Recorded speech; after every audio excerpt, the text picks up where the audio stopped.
February 25th. Triple payment. CPP, OAS, and GIS. All depositing together. I'm Joseph, and today we need to talk about something that's quietly unfolding in the Canadian retirement system, something that millions of seniors and retirees may not fully understand yet. February 25th, 2026.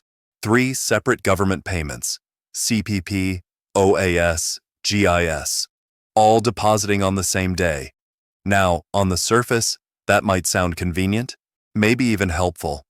But when you look closer, when you understand how payment scheduling works, how income reporting is tracked, and how this timing could affect benefit calculations for certain vulnerable groups, this becomes a much more complex issue. This isn't just about getting your money a day early or a day late. This is about how the Canada Revenue Agency tracks annual income, how GIS eligibility is reassessed, and how a single consolidated deposit date could create unintended consequences for low-income seniors who depend on income-tested benefits to survive. So, let's break this down. Let's look at what's actually happening, who this affects, and why financial analysts and pension advocates are watching this very closely. To understand why February 25th, 2026 matters, you need to understand how Canada's retirement income system normally operates. The Canada Pension Plan, Old Age Security, and the Guaranteed Income Supplement are 3 distinct programs. They're administered by different departments. They have different eligibility rules, different payment structures, and traditionally, different deposit schedules. CPP is a contributory pension. You pay into it during your working years. Your benefit is based on how much you contributed and for how long. It's not income tested. Whether you earn $10,000 a year or $200,000, your CPP doesn't change based on other income. OAS is a residency-based pension. If you've lived in Canada for at least 10 years after age 18, you qualify for at least a partial benefit. If you've lived here for 40 years, you get the full amount. OAS is income tested, but only at higher income levels through something called the OAS recovery tax or clawback, which starts around $92,000 in net income for 2026. Then there's GIS, the Guaranteed Income Supplement. This is where things get sensitive. GIS is designed for Canada's lowest income seniors. It's fully income tested. Every dollar of additional income you report can reduce your GIS entitlement. For someone living on $15,000 or $16,000 a year, GIS can be the difference between paying rent and falling behind, between buying groceries and skipping meals. Normally, these 3 payments arrive on slightly staggered schedules throughout the month. CPP deposits on one date, OAS on another. GIS often follows the OAS schedule, but the amounts are calculated separately and adjusted quarterly based on income reporting. But February 2026 is different. All 3 payments, CPP, OAS, and GIS, are scheduled to deposit on February 25th, 2026. Now, Service Canada has indicated this is due to payment calendar alignment. When weekends, holidays, and administrative schedules intersect, sometimes multiple benefits land on the same day. That explanation makes sense on paper. But here's what pension analysts are concerned about. When all 3 income streams hit a senior's bank account on the same day, it creates a snapshot. A single-day deposit total that could be misinterpreted by automated income tracking systems. A lump sum that might trigger reviews, audits, or reassessments, especially for seniors receiving GIS, whose benefits are recalculated based on reported income. And while Service Canada and the CRA have systems designed to differentiate between benefit types, errors happen, delays happen, and for seniors living month to month, even a temporary disruption in GIS payments can be devastating. Let me be clear about what we know and what we don't. What we know is this. On February 25th, 2026, eligible seniors will receive their CPP, OAS, and GIS payments on the same calendar day. This is confirmed by Service Canada's published payment schedule for 2026. What we don't know with absolute certainty is whether this is a one-time scheduling anomaly or part of a broader shift towards synchronized benefit deposits. Some financial planners have suggested this could be a continuation of what we saw previously, a way for the federal government to streamline administrative costs by consolidating payment dates. Others believe it's simply the calendar. February is a short month, and when you factor in processing times and banking holidays, everything aligned on the 25th. But here's why this matters beyond scheduling. When a senior receives 3 separate deposits, say CPP on the 3rd, OAS on the 20th, and GIS on the 27th, their monthly cash flow is distributed. They can plan, budget, pay bills in stages, manage prescription costs, rent, utilities across the month. When all 3 payments arrive on the same day, that changes. Suddenly, a senior has their entire month's income in one lump. If they're not prepared, if they're managing debt, if they have automatic withdrawals set up, if they're vulnerable to financial abuse by family members or caregivers, that single large deposit can disappear faster than expected. But the bigger concern is this: income reporting. GIS eligibility is recalculated every July based on the previous year's tax return. The Canada Revenue Agency reviews your net income. If your income was too high, your GIS gets reduced or eliminated. If your income was low enough, you qualify for the maximum benefit. Now, most of the time, CPP and OAS are excluded from the GIS income test. They don't count against you. But other forms of income do. RRSP withdrawals, investment income, part-time work, even certain one-time payments or lump sums. Here's the risk. If a senior receives all 3 payments on the same day, and if there's any administrative confusion, if a payment gets miscoded, if a bank reports the deposit incorrectly, if the CRA's system flags a large single-day deposit as unusual income, that could trigger a review. And reviews take time. Appeals take time.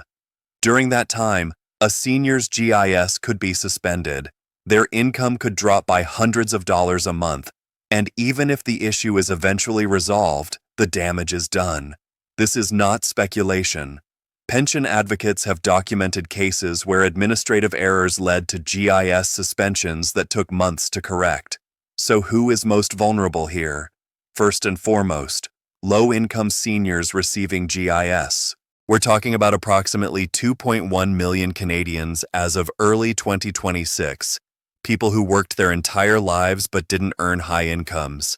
People who raised families, ran small businesses, worked part-time, or faced employment gaps due to caregiving or health issues. People whose CPP entitlements are modest because their contributions were modest. For these individuals, GIS is not supplementary income, it's survival income. A single senior receiving maximum GIS gets just over $1,000 a month on top of OAS. A couple splits a smaller combined amount. That money pays for rent, food, medication, heating. Lose it for even 1 month, and the consequences are immediate. Second, seniors with variable income. If you're semi-retired and still earning a small amount from part-time work, or if you're drawing down RRSPs carefully to manage your tax bracket, the timing of income deposits matters. A large single-day deposit, even if it's just your normal benefits, could create the appearance of a spike in income if not properly categorized. Third, seniors managing debt or automatic payments. If you have credit card payments, loan obligations, or automatic withdrawals scheduled for certain dates, receiving all your income at once can create cash flow problems if those withdrawals hit before you've allocated funds properly. Fourth, seniors vulnerable to financial exploitation. This is uncomfortable to talk about, but it's real.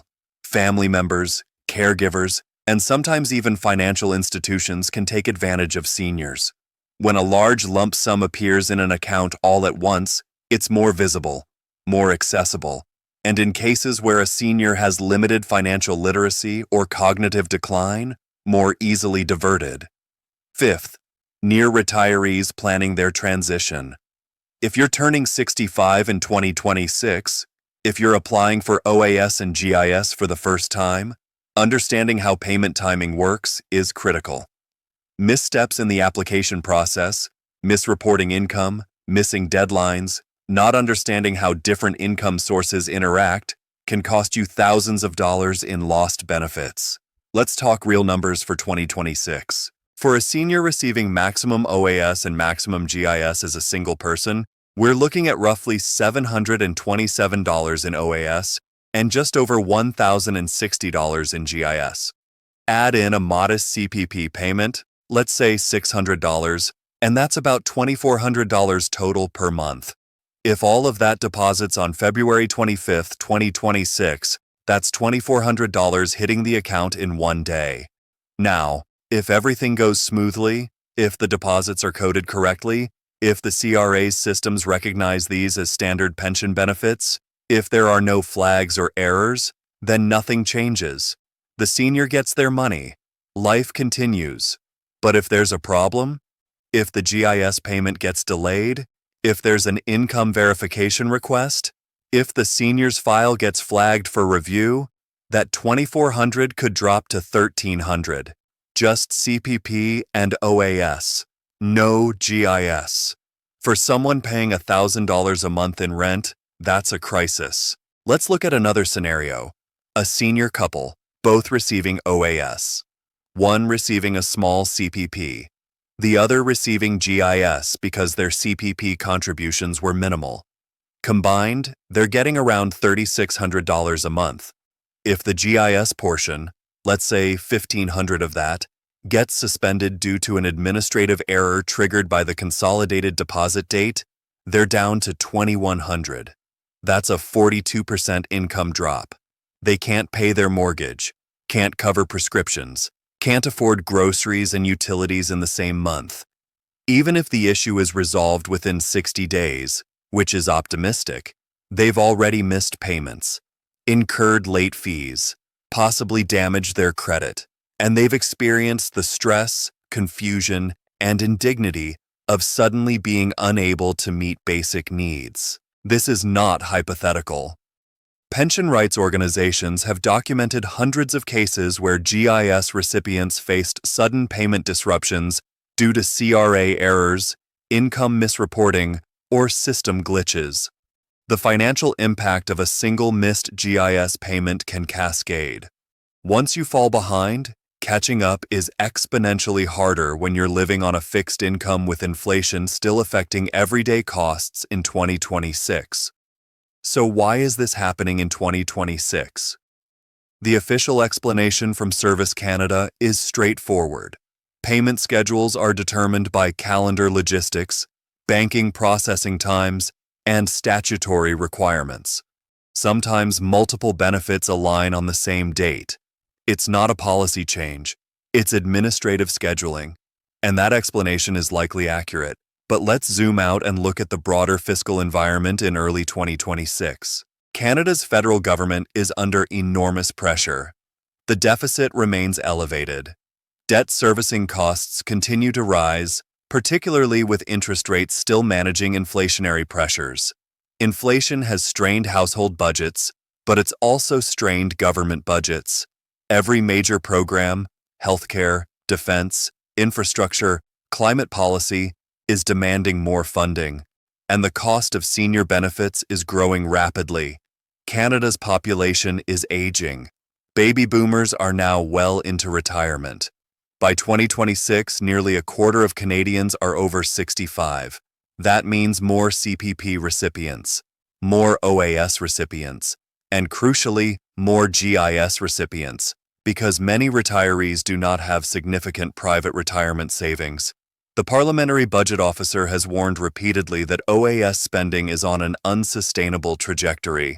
Without reforms, the program will consume an ever larger share of federal revenue. So, while the February 25, 2026 triple payment may not be a deliberate policy shift, it exists within a context where the government is looking for efficiencies, ways to reduce administrative costs, ways to streamline benefit delivery, ways to tighten eligibility verification.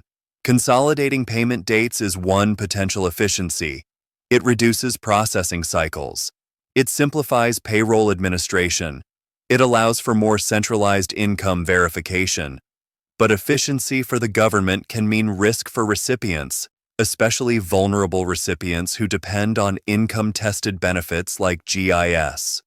There's also a broader trend toward automation and algorithmic decision-making in government services. The CRA increasingly uses automated systems to flag unusual income patterns, verify eligibility, and initiate reviews. These systems are efficient, but they're not infallible. And when they make mistakes, real people suffer real consequences. So, while there may not be a deliberate intent to disrupt GIS payments or create hardship for low-income seniors, the structural pressures and technological shifts in government administration create conditions where disruptions are more likely. Pension experts and advocacy groups are watching this closely in 2026.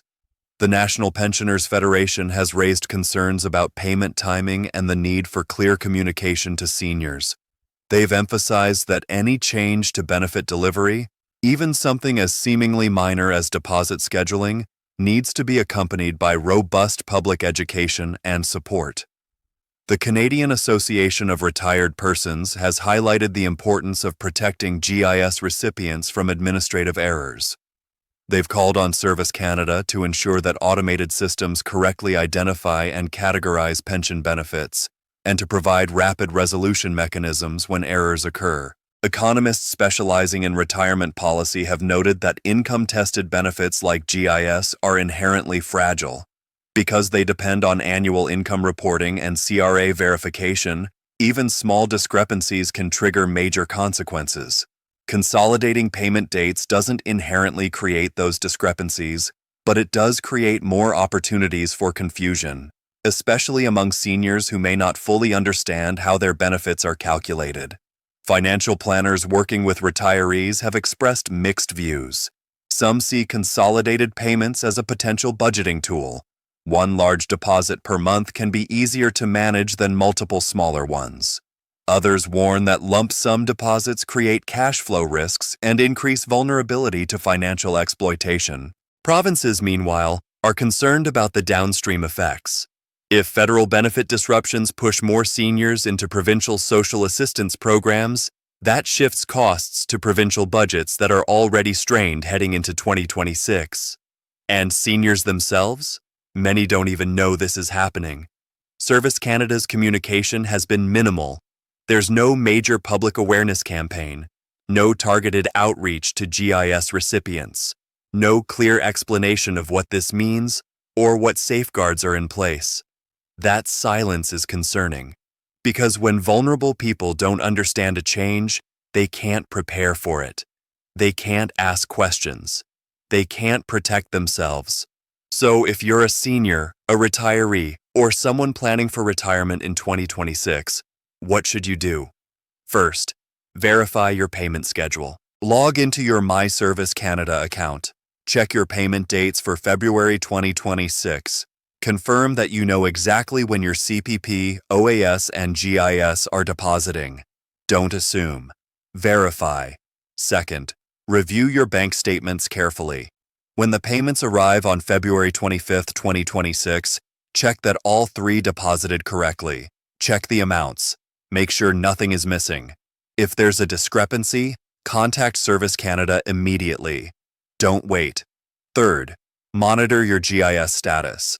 If you receive GIS, watch for any communication from Service Canada or the CRA.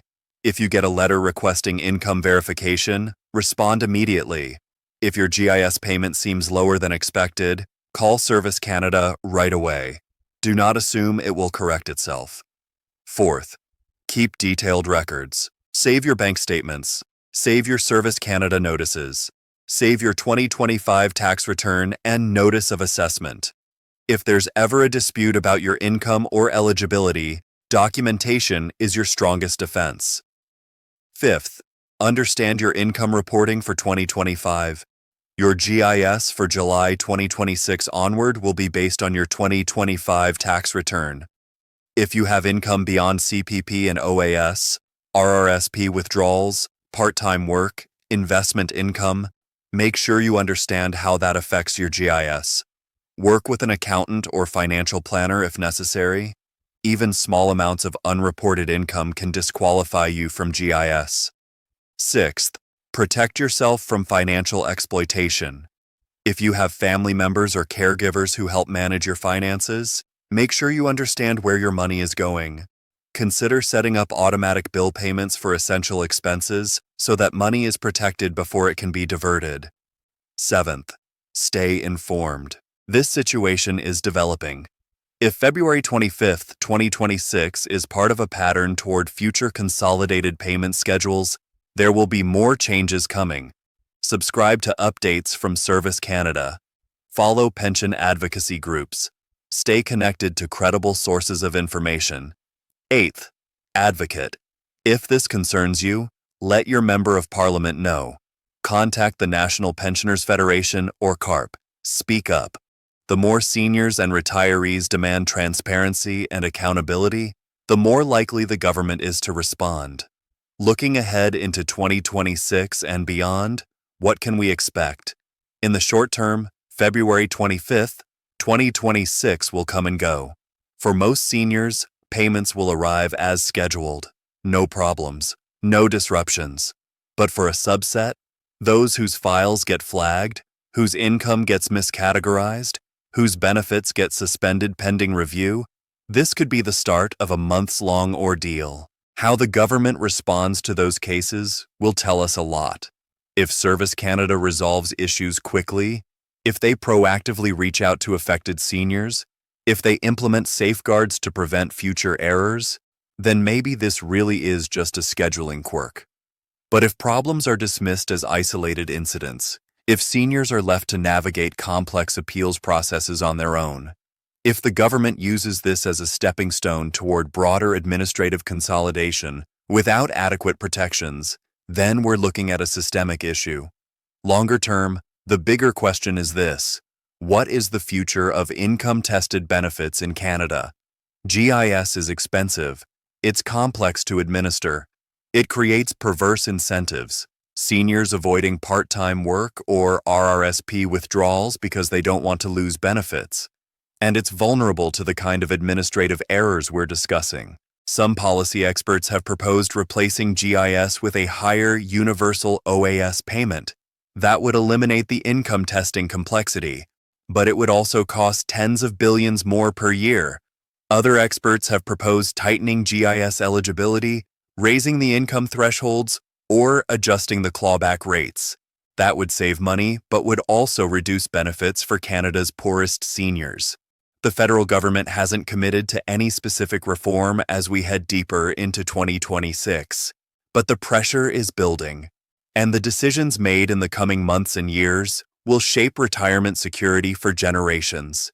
Here's what you need to understand. February 25th, 2026 matters. Not because receiving 3 payments on the same day is inherently dangerous, but because it represents a moment where the complexity of Canada's retirement income system intersects with the fragility of income-tested benefits. For seniors living on GIS, there is no margin for error. A missed payment, a delayed deposit, an administrative mistake, any of these can trigger a cascade of financial hardship. And while the government's explanation for this consolidated payment date may be entirely reasonable, the lack of communication, the absence of safeguards, and the broader fiscal pressures surrounding senior benefits in 2026 create legitimate cause for concern. This is not about fear. This is about awareness. You need to know what's happening. You need to verify your payments. You need to understand your rights. And you need to hold the government accountable for protecting the retirement security of Canada's most vulnerable seniors. I'm Joseph. I'll continue to follow this story as it develops through 2026. I'll continue to analyze the data, track the policy shifts, and explain what it all means for your retirement and your Canada Pension Plan benefits. If this information was valuable, subscribe to this channel. Share this video with other seniors, retirees, or anyone planning for retirement, and leave a comment below. Tell me your concerns, your questions, your experiences with CPP, OAS, and GIS. Because the more we talk about this, the more we demand transparency, the harder it becomes for these issues to be ignored. Stay informed, stay vigilant, and take care of your financial future.